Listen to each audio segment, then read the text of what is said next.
animal blood siguro. Pero sa among duda, hopefully human blood po siya, no? Magkakuanta. So, amo ata na dayon mamatch dito sa biktima. Atong moingon sila sir nga floor waxer kuno na or Oh, ay dili man ta ang expert ana, no? Yo, what's up mga kababayan ko? Update po tayo kay Ian News sa mga kusa. Ayan po. Kumbinsido po ang city director ng Butuan City na hindi po daw yun floor wax. Dugo po or blood stain po yun na nakita sa may sala at sa may lupa, no? Dahil kahit anong linis nila, nilagyan pa ng floor wax, ay talagang malalaman talaga kung dugo ng tao yung nilinis nila. Panoorin po muna natin to para po maintindihan po natin bago po tayo gagawa ng reaction video. Kung bago naman po kayo sa aking YouTube channel, please follow, like, and share naman po para sa updated. Click ng notification bell para updated po kayo sa lahat ng mga update po natin kay Ian Minyosa. Sana po makamit na po talaga ang hustisya. Panoorin po natin tong videos. Without further ado, let's begin.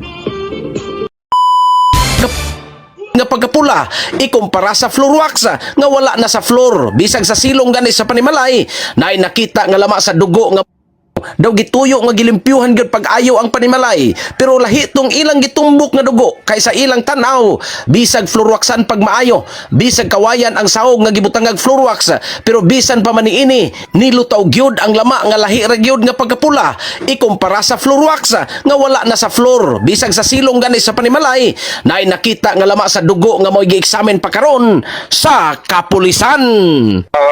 Wala naman to siya, confirmation naman to kung human blood o animal blood siguro. Pero sa among duda, hopefully human blood po siya, no? Magkakuanta. So, amo ata na dayon mamatch dito sa biktima. Atong moingon sila sir nga floor waxer kuno na or Oh, ay dili man ta ang expert ana, no? O gani gani atong ginahimon nga proseso sa investigasyon, atong gani siyang ginahimo nga maayo kay di ba ito pwede makarekta? Kay makaalangan makasiyum nga diya nga floor wax na tinuod siya gi-floor wax, no? Pero sa ilalom niya mo itong nakuha nga kuan and ay dugo gilimpyuhan naman nila, ila naman gilimpyuhan o dili naman dito sa may floor wax na nakita, no? Naapabod sa may haligi sa may dingding banda tapos sa ubos nga nakuha, no? So dili lang dito ang dagkay mga specimen ato nakuha, so gawas kina ang iyang kuan result. So yun nga mga kababayan ko, no? So nilinaw po talaga ng kapulisya na talagang sigurado po sila na dugo po yun ng tao. Sana po talaga pag autopsiya o yung pag laboratory po, pag proseso po ng dugo na yun o blood stain ay talagang kay Ian, no? Para talaga case close na po ito at mabigyan na po yung hustisya para kay Ian Minyosa mga kois, mga gayas. Ayon po, no, sa hindi po nakakaintindi po ng Bisaya po, no. Ito, paliwanag po natin yung sinasabi ng isang police, mga kois, mga police director ng Butuan City, no. Sabi po niya doon na sigurado pong silang dugo yun ng tao. Dahil alam niyo naman po, nag-aaral po yung mga kapulisya natin, no. Ano pala ito mga kois, no? Yung patak ng dugo doon sa dingding, yung nakita yan, yung picture na yan, no? Nilinis po yan, binuhusan ng tubig, ngunit hindi siguro talaga matanggal yung dugo ng tao, ha? Tapos pagkatapos nun, para hindi mahalatang dugo, nilagyan po iyon ng floor wax, mga kois. Napapansin po yun ng mga kapulisyan. May tatlong area po na nakuhanan po ng blood stains diyan sa bahay po ni Ian Minyosa, no? Yung sa dingding, sa sala, tapos sa lupa, sa ilalim. Siguro tumulo yung dugo, mga kois, mga guys, no? Sana po ito na po talaga yung kasagutan sa lahat ng nag-aabang, nagtatanong, humihingi ng hustisya para kay Ian Minyosa, mga kois, mga guys, no? Dahil mag-iisang buwan na po, halos siguro mag-iisang buwan mahigit na o sobra na po yung paghanap ng hustisya para kay Ian. Hanggang ngayon po ay hindi pa po malinaw. Mas clear na yan, mga kois, paglabas po ng laboratory doon sa blood stain na kinuha ng mga suko.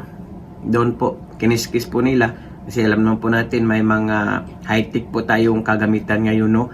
Para malalaman talaga kung yan ay dugo ng tao o dugo ng hayop. Pero sa makakaintindi po natin sa sinasabi ni City Director Police dyan sa City of Butuan na talagang kumbinsido sila. Kumbaga 99.9% na dugo po talaga yun ng tao. Kasi alam nyo naman, ilang taon din nag-aaral po sila sa mga ganyang mga senaryo, mga quiz, mga guys.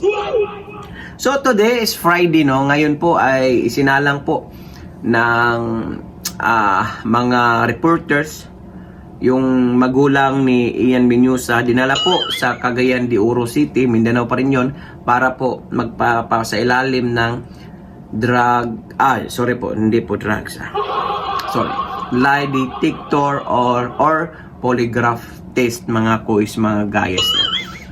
Alam naman po natin, di ba? Kung sino yung nakapanood sa atin ito, nakafollow, kahapon po, yan po yung na-vlog natin na hindi po inaccurate yung magiging resulta ng lie detector test at hindi po ito magagamit sa mostly sa lahat ng korte dyan sa Pilipinas na bilang isang ebidensya dahil nga po ayon po sa pag-aaral ng siyensya na hindi daw ito accurate result dahil tama naman yun sinabi ng kapulisyan na kung sinungaling yung tao malalagpasan itong mga tanong na ito, mag-negatibo pa siya, mag-positibo pa siya dahil nga po yung lie detector test nagbabase lang po yan sa ating heartbeat, blood pressure, pinagpawisan, kinabahan. Paano na po kung kinabahan yung tao?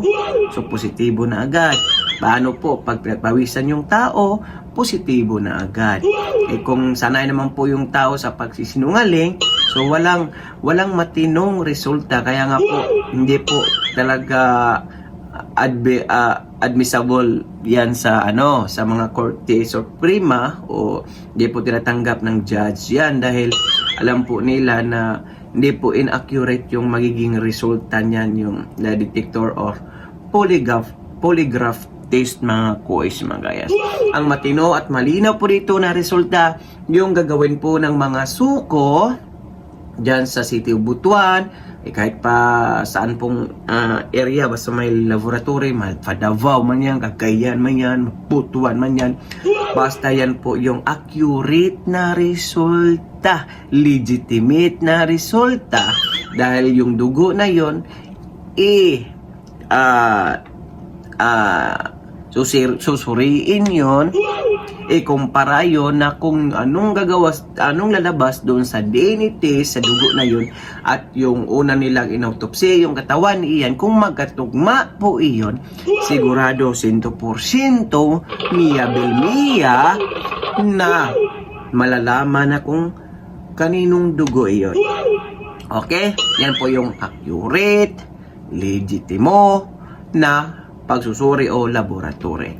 So kung sakaling magkatugma yung DNA na kay Ian Binarasyon, kay Ian Menyusa pala yung dugo na iyon, wala nang iba pang suspect kundi ang mga magulang. Bakit? Bakit may dugo po ni Ian doon? Sa loob ng bahay at sa ilalim, sa lupa. So, ibig sabihin, kung sakaling, kung sakali lamang, magpalagay lang natin, na kay Ian talaga yon, siguradong prime suspect ang mga magulang. Bakit? Hindi sila nagsasabi ng buong katotohanan. Isa yan. Kung bakit, anong nangyari sa bata. Okay? Walang magulang po na gustong hamakin, patayin ng isang musmus na 2 years old na bata. Wala po. Ha? Ang tinitignan nito na kung sakaling sila yung nakadisgrasya sa bata, baka po hindi po napigilan yung emosyon ng magulang, baka nahampas po ito na bato ng matigas na bagay, kaya po siguro nadido yung bata.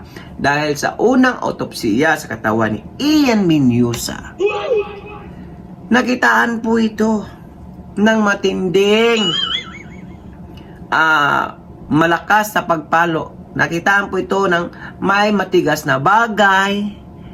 Di natin alam kung pinalo o binato dahil biyak yung ulo, basag yung muka ng bata. Ha? Isa lang po talaga ang inaantay na resulta para malalaman na matuturo na makukulong, mapupusasa na yung suspect. Ang resulta ng suko sa paglaboratory doon sa blood stain o patak ng dugo na nakita. Case closed na agad ito, mga kababayan ko. Kasi pag talagang totoong dugo ni Ian yun, Ian doon nangyayari sa bahay nila. Alangan naman kapitbahay o ibang tao pa yung pagbibintangan. Sila lang andoon sa bahay. At higit dito, nakakaduda, kahit sino naman po siguro, yung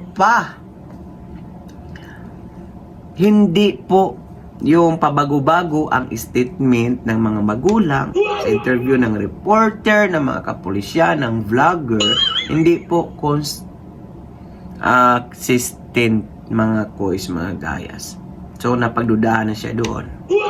At naku, napakalaking kaso ito pag talagang hindi nila inamin tapos sila yung nakadali.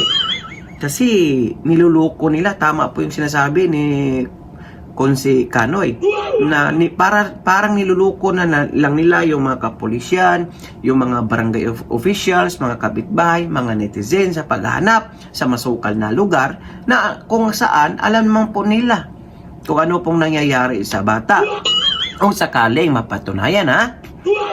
At isa pa nakakaduda nito, mga boys, kasi may isang interview yung si Nanay Wilma na ang sabi niya walang ibang makalutas sa kasong ito kundi sila lamang. So anong ibig sabihin nun? I think, mga coins, mga gayas, no, kung talagang totoong kaiyan yun na dugo tapos talaga sila yun na nakadali, natatakot po silang makukulong. Kahit na sabing na disgrasya mo lang, nasobrahan sa pagdisiplina, natatakot po sila. Pero hindi po nila iniisip na mas malaki pa po yung kaparusahan na yung pagsisinungaling nila ay magdiskubre ng mga kapulisyan. Mas lalong madadagdagan yung kanilang mga kaso, mga kababayan ko. Kasi may cover up na sa pangyayari, sa paniluloko nila yung media, yung kapulisyan, yung taong bayan na alam naman po nila. Sana po, pagdasal po natin na pagresulta ng laboratory sa blood stain ay talagang may mananagot at may makulong na po. Pakikomento po ng iyong mga opinion o reaction sa comment section ng ating video. Oy, mga kababayan ko, na-appreciate ko po lahat yung mga komento o reaction sa comment section ng ating video, ha. I-follow din ang ating Facebook page official na dodoyt2.0yt at sa ating YouTube po, dodoyt, at sa TikTok account. So for now, I'm gone. God bless all, peace. Bye-bye. Ingat po kayo lahat, mga kois. Justice for Ian Mendoza. Our hearts beat to the city streets. We began to feel the fire. We rise like